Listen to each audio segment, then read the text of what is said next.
Multimillionaire film director Sam Mendes has recently hit out while promoting his latest film, Empire of Light. But as ever, with these very entitled people, it's never truly their fault, is it?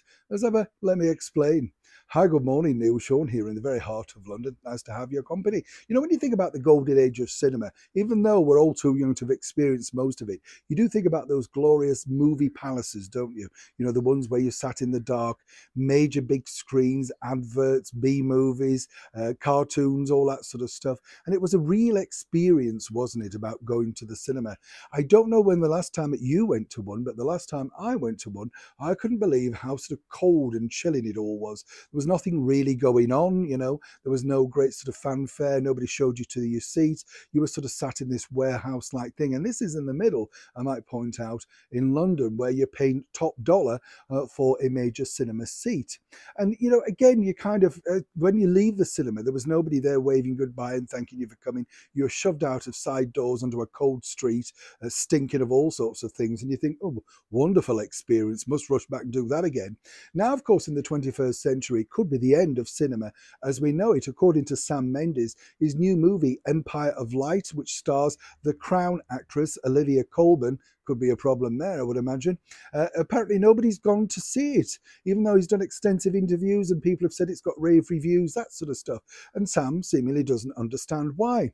Well, I don't know about you, but it's very simple, really, when you consider this. People obviously have got their viewing habits changed. Lots of people watch movies by streaming. Lots of people like me are too tight-fisted and watch old movies on YouTube for nothing. And you don't have to put up with the fact that there's some surly person trying to make you scan, check your bag for sweets and candy and all that sort of stuff before you go in, frog march to the manager's office and no doubt put in chains if you dare bring your own food in, the sort of thing. Shocking, isn't it? You can't eat that in there. You didn't buy it, Woman like the Gestapo up and down the aisle with a torch, Frightening, isn't it, when you think about it?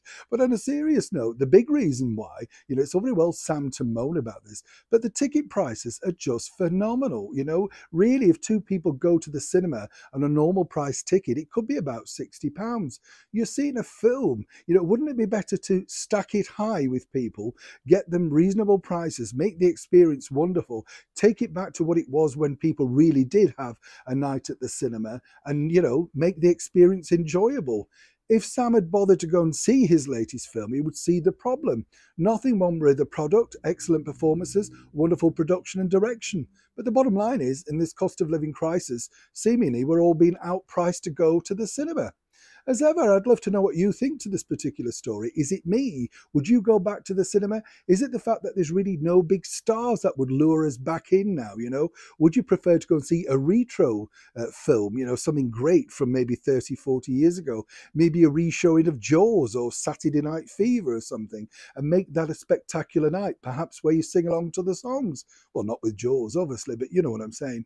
On a serious note, these are the bigger problems now facing not just Hollywood, but the British film industry. While they're making nice product, a lot of it is going directly to television and indeed streaming.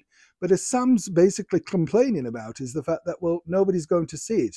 The bigger problem is none of us can afford to go and see it. And that really is a big shame. Let me know what you think in the boxes below. Neil Sean in the very heart of London.